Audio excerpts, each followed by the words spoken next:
The views expressed and the opinions given by the individual host, guest, random reptoid, or chupacabra may not necessarily reflect those of AM 950 Radio, its affiliates, or its sponsors. Now, it's time to step into the unknown.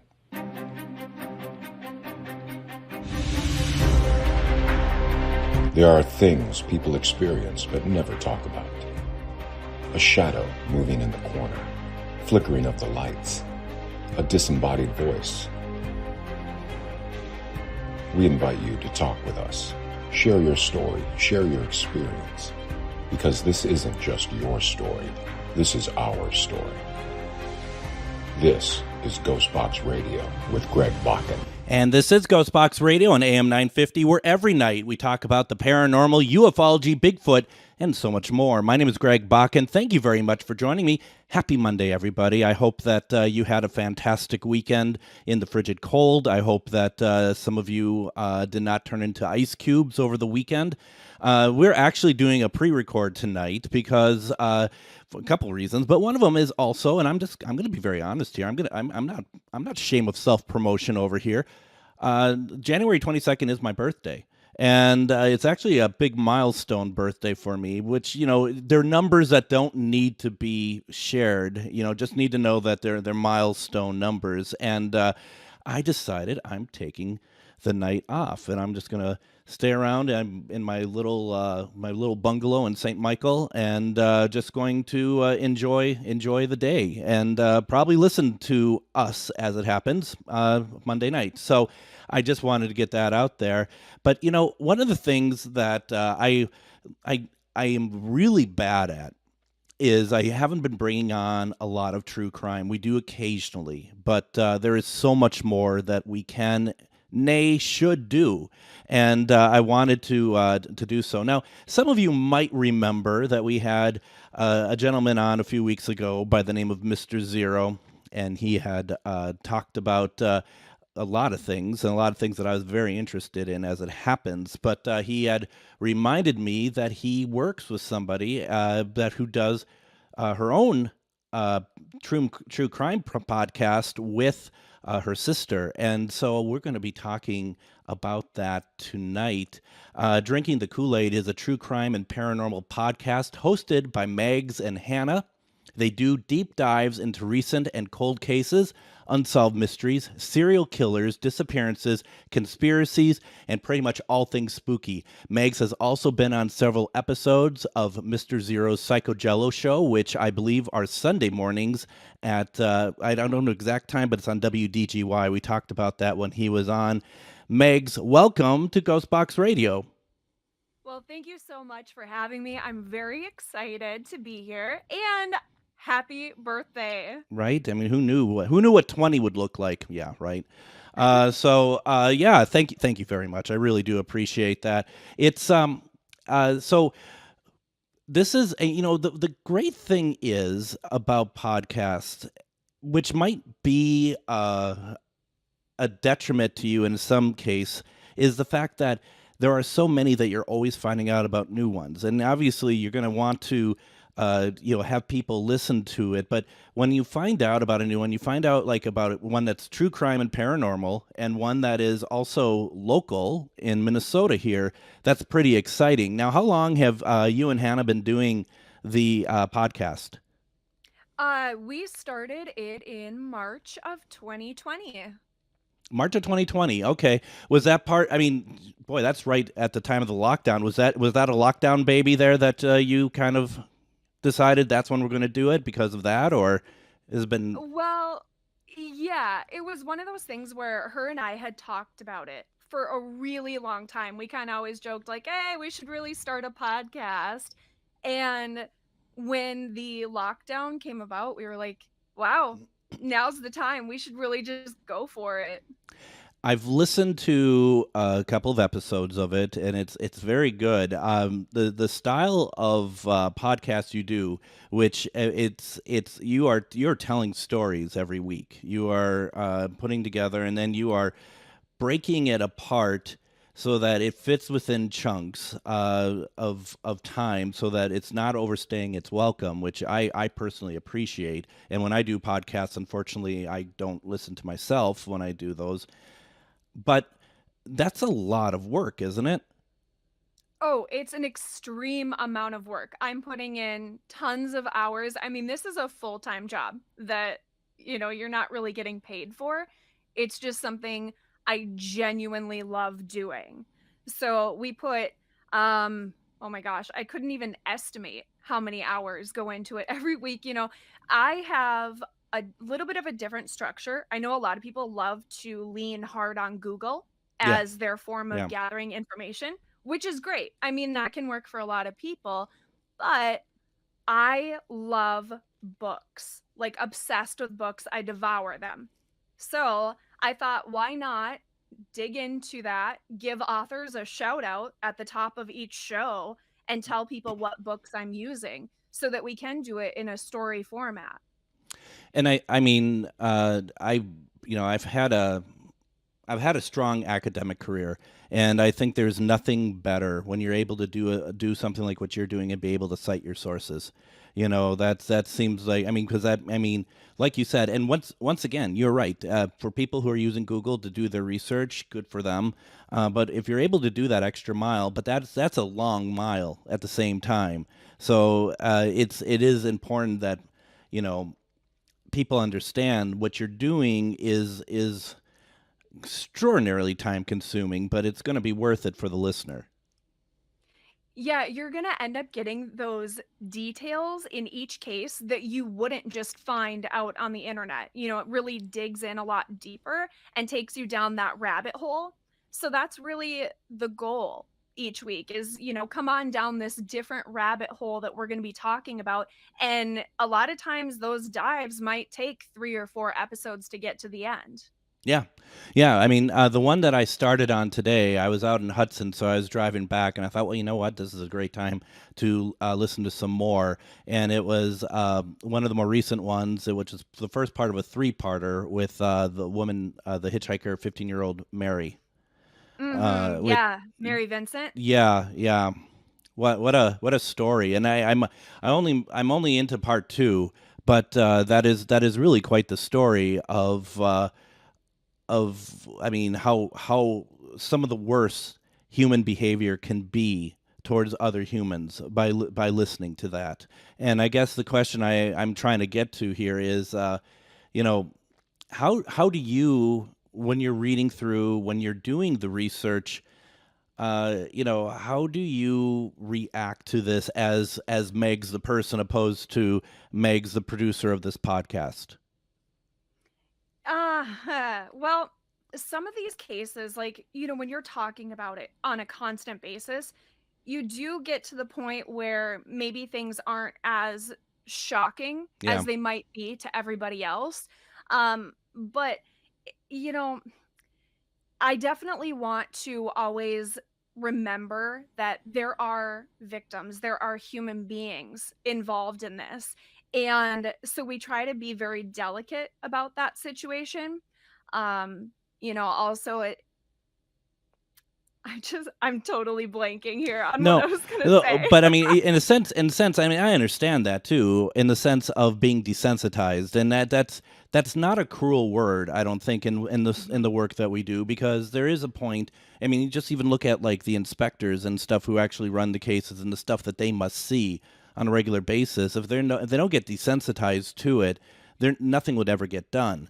Not to say that we're on the same level of what they're doing, but at the same time, if we're trying to share out a story, you're approaching it. I mean, for example, once again, the Mary episode, you're approaching it by alerting people at the top of the program that there are these, some of this stuff might trigger, and that you should be aware. So if this is something that you do not want to hear more about, this is a time to drop out, basically.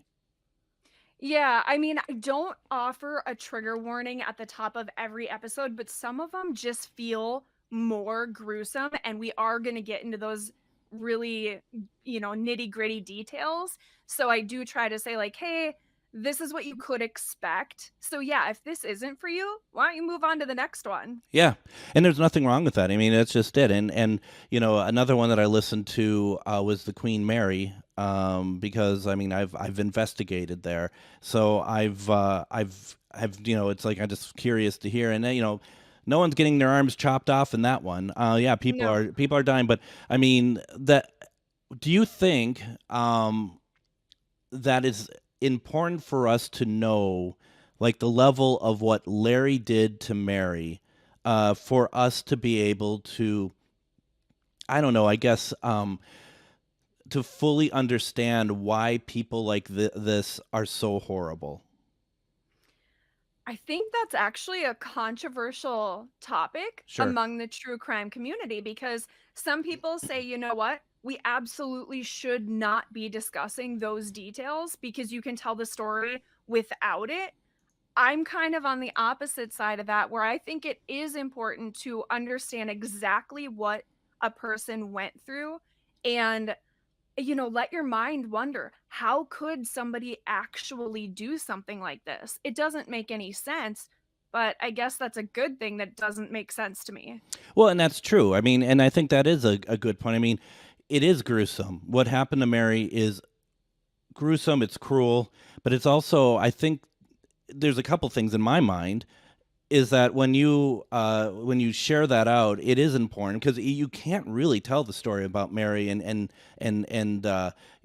not dumb it down, I guess, but to kind of keep it PG because it was so horrific. But it really adds to the true testament and her own resilience as a 15-year-old as to what she was able to overcome within hours of this brutal attack, and to show how the humans can really recover in a sense to kind of keep their wherewithal, and she's just extraordinary. Right, exactly. And, when she overcomes everything, she's able to then make her life, in my point of view, even better. Hmm. You know, maybe she doesn't have her arms anymore. That is true, but she also learned so many things along the way. And then, I don't want to ruin it for you. I'm not sure which part it comes up Sure. in.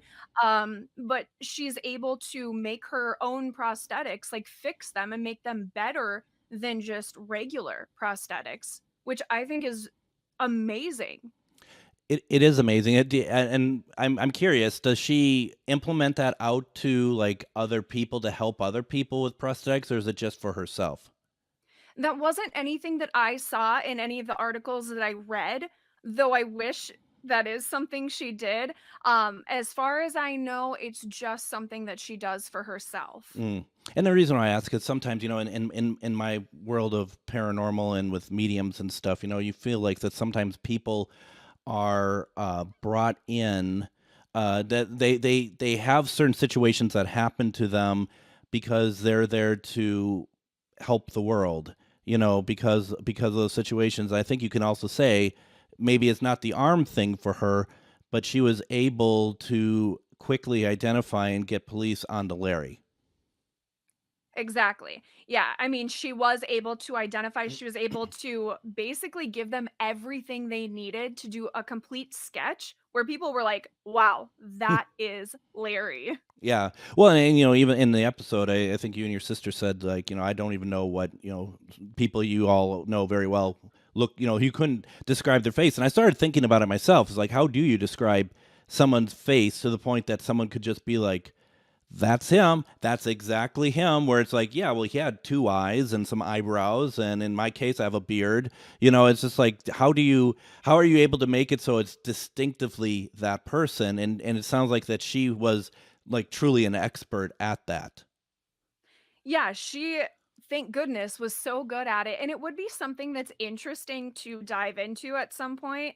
Maybe even do a podcast episode about to learn how that's even possible because it doesn't make sense. How do you perfectly describe somebody's face, just thinking about it?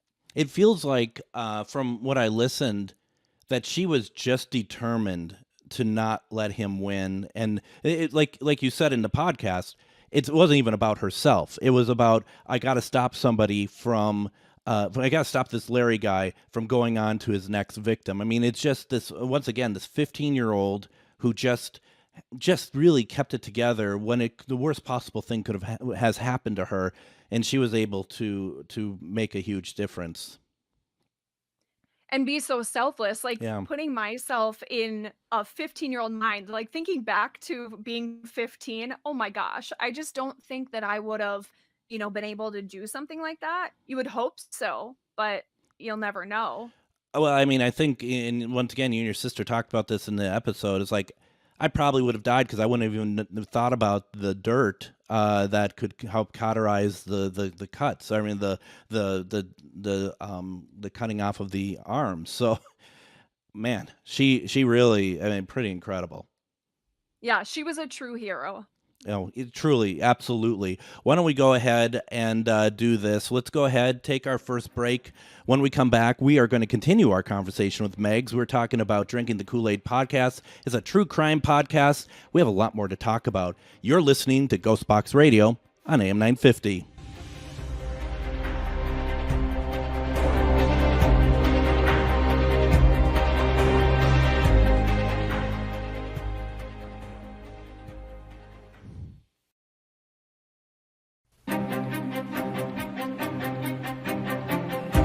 And welcome back to GhostBox Radio on AM 950. My name is Greg Bakun. Thank you very much for joining me tonight. We're having a very interesting conversation tonight. We are talking with Megz, who is host and co-host of Drinking the Kool-Aid podcast. It's a true crime podcast that is been running since 2020, and it's really exciting because it's also local. We're going to be talking about a local case that they are working on for an upcoming episode. We're going to talk about that in the third segment.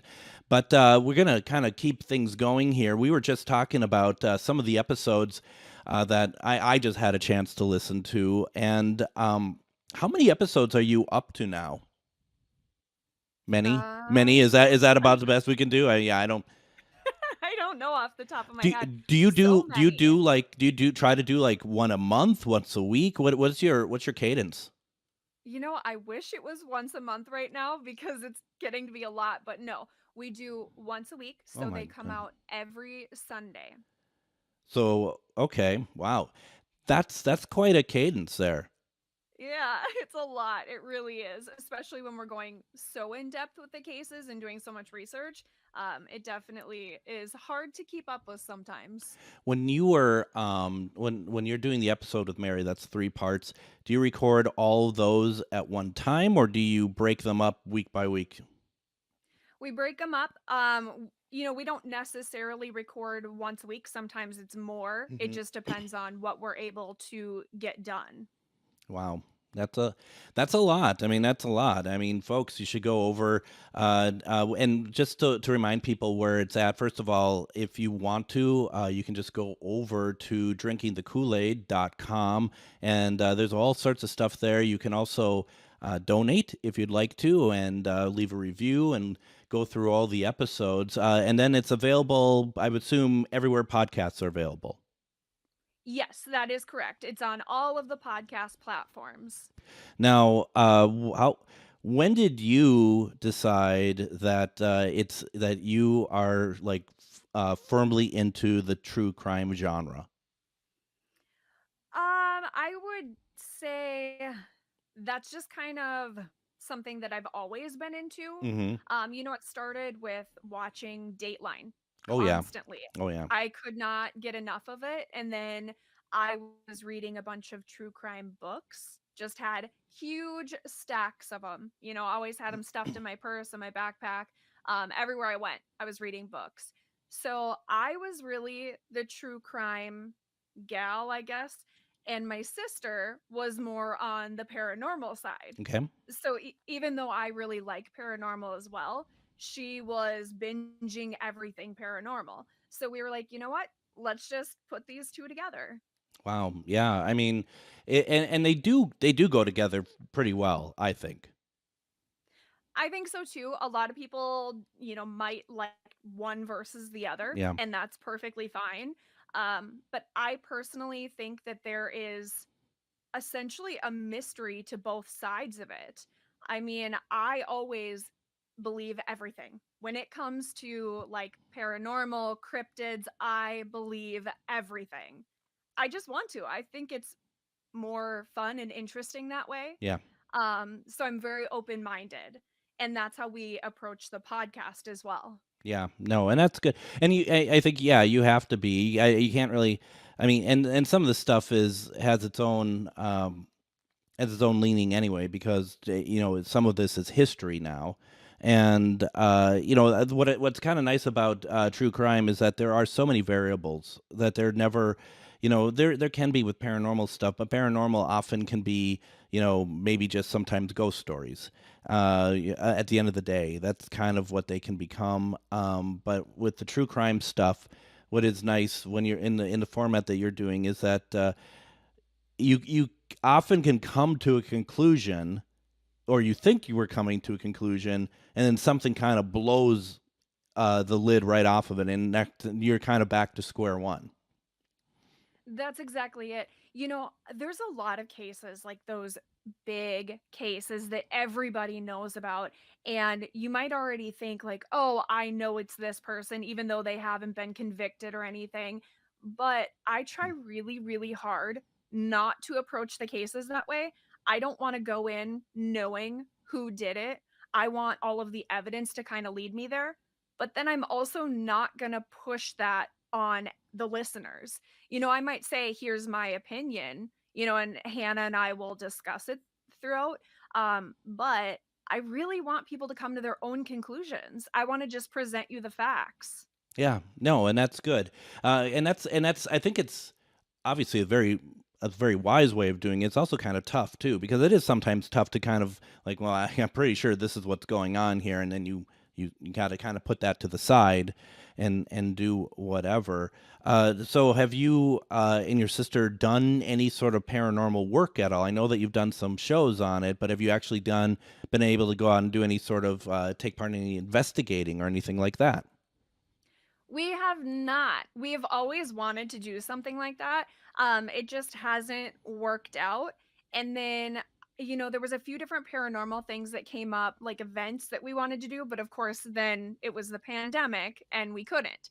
So I guess like it just hasn't happened yet. Maybe I can help you get into some if you're interested. 'Cause we're always doing something.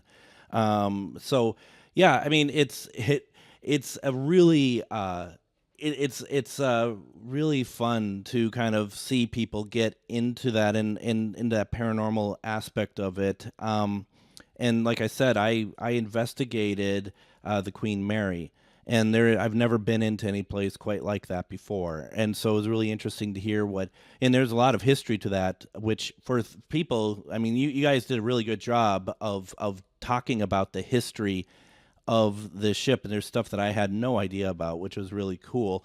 And how many? I mean, it's like a cat. That ship had like 9 lives, and it's still going on and whatnot. But it's really fun to see. Is there any? I mean, it sounds like your sister is very much into paranormal. For you, is there anything from a paranormal standpoint? And I have an idea for you if you haven't done it already. Okay, and you may have done it. I'll be perfectly honest. I don't know all the episodes that you've done. But have you ever heard of Liska? I have, yeah, the Vliska axe murders. Yes. Yeah. We did cover that. Did you cover that? Okay, nice. Yeah. I'm gonna have to check that out. It's because I've investigated there a number of times, and that place is it's dark. It's a dark place, and I'm not one to say that often about locations because it's like some places just are kind of misunderstood. Paranormal is not inherently dark like people like to think it is, but that place is. So is there has there been anything that you wanted to do that you thought about paranormal wise, or your sister was interested in trying to do? Not necessarily. Well, okay. Actually, I am very fascinated with the entirety of Anoka Oh because yeah. I know that there's been so much there. I love those bars on the strip, and there's so much history there. And I know there's a bunch of tunnels underneath and that lead up under the bars Yep. that connected them all. And of course, there's the Anoka State Hospital. Yep. So I'm really interested in all of that, and I'm very much hoping to do some type of big episode, maybe towards like October of this year. That'd be cool.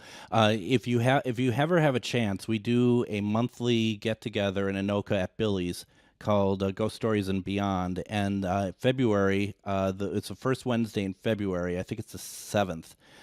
We are going to be playing 18. We call it 18 minutes, and that is 18 minutes of a paranormal investigation that we got at the Grant House in Rush City, and it's probably one of the most profound recordings that we've ever had done. That really has a lot of different aspects of the paranormal that come across in 18 minutes. And and I say that for anybody who is listening, please come out because it's very powerful. And that's kind of what we look for, isn't it, when we do this work that we do?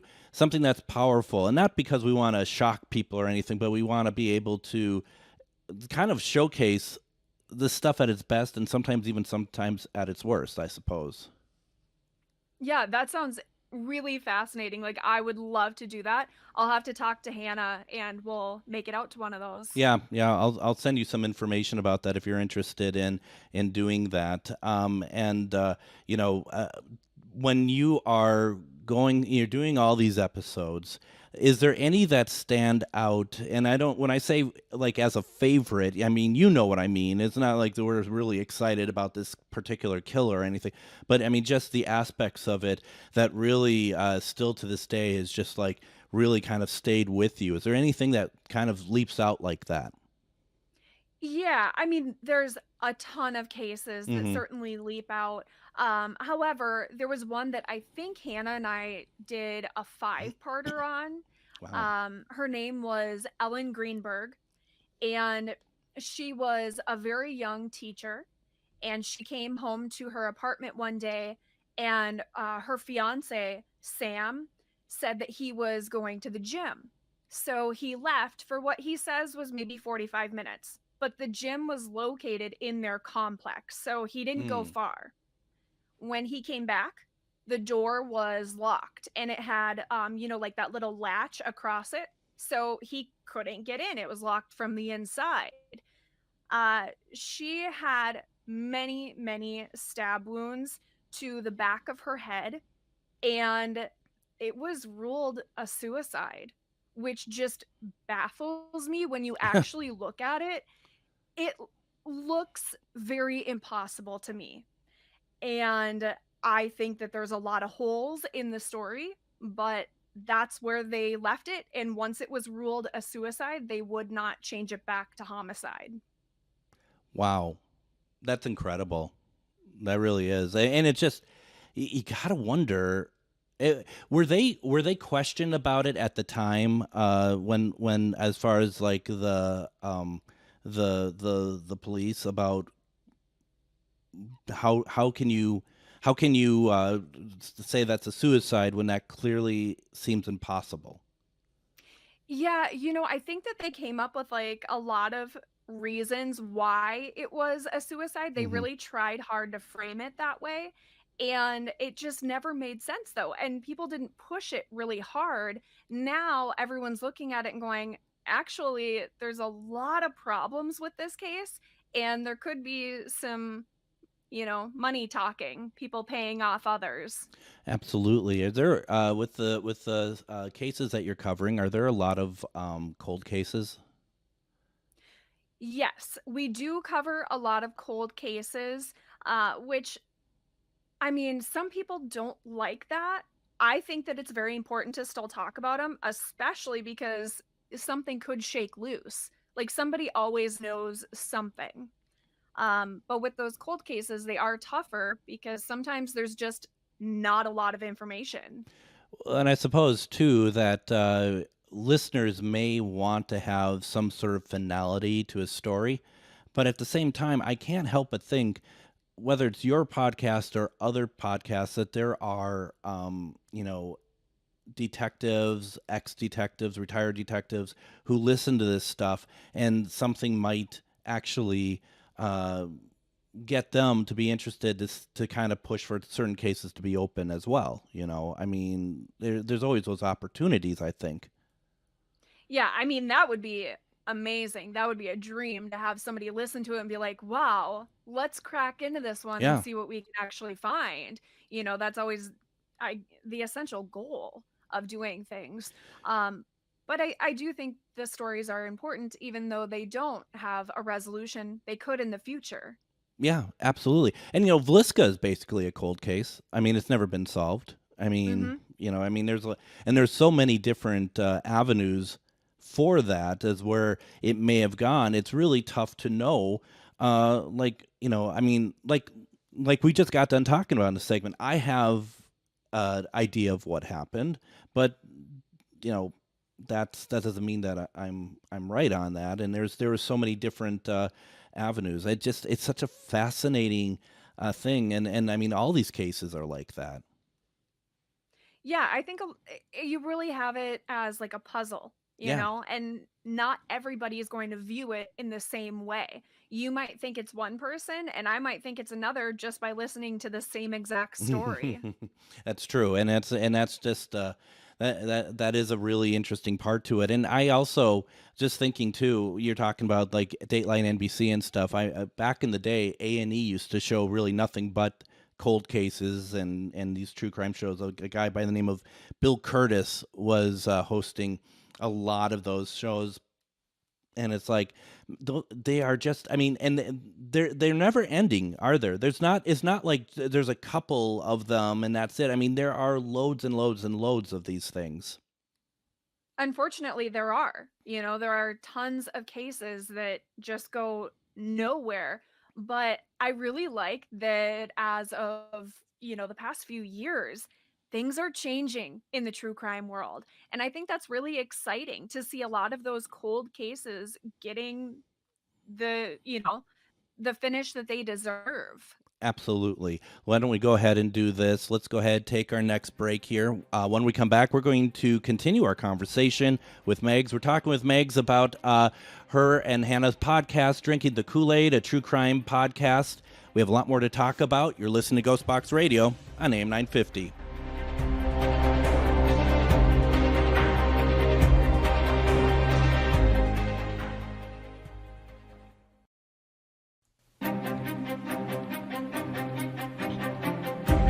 And join me tomorrow on GhostBox Radio with Greg Bakun. We're going to bring back Joe Franke. You might remember Joe. He is a paranormal investigator, and he is part of the Warren Legacy Foundation, which means that back in 1986, he joined Ed and Lorraine Warren and had been investigating with them up until their deaths in the first part of this century.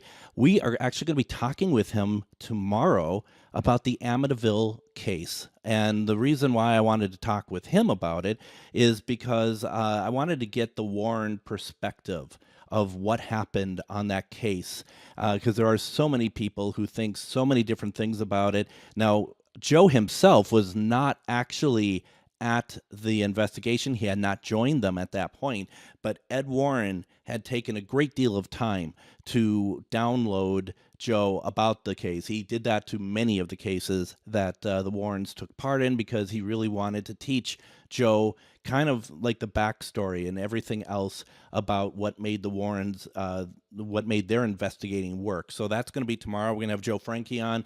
We are finishing up our conversation with Megz and her podcast, along with her sister, Drinking the Kool-Aid. Now, that's a COOL. Let's just make sure we get that right. I have a feeling that she didn't want to try to break in any copyright issues there. That drinkingthekoolaid.com. And it's a true crime podcast. We've been talking about it. It's very good. I would definitely ask everyone if you have a chance. I mean, you're always looking for podcasts, and if you don't know about this one, please check it out. You can hear about some very interesting things on there. And Megz, as we kind of get into our final segment here, it's So what do you think of the journey so far with the podcast? I mean, we've definitely grown a lot. Yeah. The first like many episodes were just not our best. We definitely want to go back and redo Hmm. a lot of things. At first, we weren't taking such deep dives and we were using a lot of just the internet. So you can see us growing so much, which is good. And I hope to continue doing that and finding more stories along the way, that we've never heard of. Do you are you feeling good like with the reaction you're getting from people? And the reason why I ask is because I've done podcasts and I can be kind of a baby about stuff when it's like I don't feel like that people are really paying attention because it is like, yeah, this is a labor of love. There's no doubt about it. But at the same time, you do want people to note it, and if they do like it, please say something about it. Do you feel like that you're getting some good feedback and that people are engaged with it? We get good feedback. However, Hmm. true crime is extremely saturated in the market. Yeah. So it is very hard to have like an indie podcast. We're doing everything ourselves. We don't have any help. No. And to compete with some of those really big names is difficult. The people that are listening are so great. Our listeners are amazing and they're so kind, but they tend to like to email us, which is fine. Everyone can email us, but they like to email and say you're doing great versus giving that 5-star review that can really help boost the numbers. What is up with that? What is up with the fact that you could ask them, you can bribe them, and it's still. And I'm trying to not to sound ungrateful either. I get your point, but it is like please leave a uh, 5-star review or whatever star you think. Whatever you want, and I'll post that, and underneath there'll be someone that says you're great, which is absolutely wonderful, but that wasn't really the assignment. That wasn't what I was asking for, if you don't mind me saying so. So I mean it is tough, and that's the thing is what people hear about it, but I don't know if people understand the algorithms that are involved when it comes to the stars and getting feedback and getting reviews and getting helping to get your podcast being seen more on a bigger scale. And it's like the more that can happen, the better things that can come of the podcast, and more how it can either improve or also continue to find its voice. Yeah, if you like a podcast, you like what somebody's doing, it's best if you can leave those 5-star reviews, if you can interact on social media. Those things go so far, and I Yeah. don't think that people understand. If you're not a podcaster, maybe you don't realize how those algorithms work. No. And I've had another local podcaster on, Joe Kistner, and I mean, same boat that you're in as well. It's like sometimes because the big organizations, the big production companies are they're doing their own. A lot of people tend to gravitate towards those, which is fine, but it's also like don't discount the ones that are smaller voice and stuff, because you know one of the first things Mr. Zero said to me when he talked about you to me is like, she has better equipment than I do, meaning him, and he's at a station doing it, so it's just like, the fact is that you're taking it very seriously to make it sound good, make it good content. So it's like it's really helpful that people are able to, not only listen to it but also share it out. That's exactly right, and I think a lot of people, because this is what I've heard when I've talked to others, they think that everybody doing podcasts is making a bunch of money. We really make nothing. Like, I am losing money with the Yeah, podcast. I still love doing it, yeah, but that's just the fact of it. So, anything that you can do to interact with a podcast goes so far. absolutely. In the case too, to make you feel like that it's worth keep going and doing. You know. Yeah. I mean, I will admit, and we've talked about it on the podcast, there's been times where we're like, I don't know if we can keep this thing going, but we want to so Yeah. bad. So we're going to keep trying to make it work. So we were talking during break that especially as we're talking about local podcasts and stuff, that you are working on a multi-part episode that is going to be coming out at some point. And would you like to talk about it a little bit?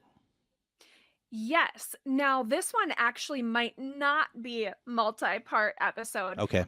which is very rare for us because we really do tend to lean into like those two, three, four parters. Yeah. But this one is very different. So it is a Minnesota case, and it happened just a couple weeks prior to Jacob Wetterling going missing. So this is the case of Amy Paniak. Mhm. Have you ever heard of that one? I actually haven't. No. I had not either. And see, this is the disturbing part of it. There is virtually nothing online. Like, I'm having such a hard time finding anything, but the basics of it from what I have currently, because I just started working on this, so it's a couple weeks out. Um, Amy had been with her father, Hmm. and they were working out in the fields, and he stopped at a gas station, which it says was maybe 2 miles from their house. He had to use the restroom. And in the time that he went into the restroom and came back out, Amy was missing from the car. She was Wow. 13 years old. And this case was filed as a runaway. She had run away in the past, but they didn't think that her parents did not think she ran away this time, and they were very concerned when they called the cops. But because it was filed as a runaway case, there was no headlines for this. It didn't even hit the news. Nobody knew about it. And unfortunately, it's unsolved to this day. They have nothing. And now it's an active investigation, but that's a long time to go. Yeah, yeah, and it didn't get anything near the exposure that Jacobs did. No, and of course you're always thrilled that somebody's case has hit, that national headline, Yeah. but it it's awful that somebody else's didn't. Well, and that's just it. I mean, that's a really good point. I mean, it's like, it's and you got to wonder. I mean, this is probably I'm probably going down the wrong road with this. So if I come across insensitive, I do apologize. But you got to wonder. I mean, there was a lot. I mean, it was so intense with Jacob Wetterling, especially the first month after he was abducted. That I mean, I think all of us thought that it was going to be a no-brainer that that he was going to be found. But what if more was given to her case? Would it maybe been that there was more of a chance for resolution for that? I mean, you don't know. We don't know. We'll never know that. But I think aloud about that. Yeah, you never do know, but what do they always say? It's the first 48 hours Yeah. that make the biggest difference in a case. And because they filed it as a runaway and they did nothing, they didn't do anything for those 48 hours. And that was the crucial part. Yeah. I mean, it's scary to think that happened, that was allowed to happen. And here they are. So, I mean, once again, I mean, I can't put too fine of a point, Megz, on the fact of what you're doing and what other people are doing. At the very least, you're giving a voice to her, by reporting and talking about what had happened. At the very least, that she hasn't been forgotten. And that's exactly what I was hoping to do. And unfortunately, with that case, because there is so little information, it does make it hard. And a lot of times, podcasters will be like, oh, there's just not enough. I can't do this case. I'm not going to go down that road. We are covering it regardless of how much we find. I will find the absolute most that I can, but I want to be able to talk about what happened to her. And they don't have to be. I mean, I'm not trying to tell you how to do your show, but I mean, they don't have to be full hour episodes when it comes to something that, if you don't have a full hour or you fill it up with something else. I mean, I like the fact you're not shying away from it just because maybe there isn't as much as Mary's case was, So, yeah, I mean, well done to you and Hannah for that. Great. And, I got into the paranormal for that reason alone, was talking to spirits so that they're not forgotten is really what it comes down for me at the end of the day. So, I mean, it's so great that you're able to do that with not her, but all the cases that you're talking about. And I will say, I actually listened to several of your episodes. I've been binging it all week, probably like at least 20 of them. And I'm going to tell you, one of the problems with your show is that it's forcing me to buy more books, which is great for the authors, but my bank account is not thrilled. I already got one of them. Oh, what you get? Oh my gosh, Michael J. Warden is one of my favorite people, and I'm going to let him know that you got that, because he's. You should talk to him. I would love to, and I actually want to cover this case on the show at some point. I love the book and the structure. Like, I haven't even read very much of it, just a little, but it's like an 8.5 by 11. Yeah, and that's his first true crime that he had done. As you know, you've listened to the episode. Yeah. So I'll get that worked out so that you two can chat if you want, if you haven't done so already. So yeah, absolutely. And then we just have a couple minutes left. First of all, once again, I invite people to go to drinkingthekoolaid.com to go there and listen and binge on Meg's and Hannah's podcast. Please do so, because we're all just trying to be able to express ourselves, express what our passions are, and when it's good, please do so. But also, real fast, like I said, I have about a minute 30 left.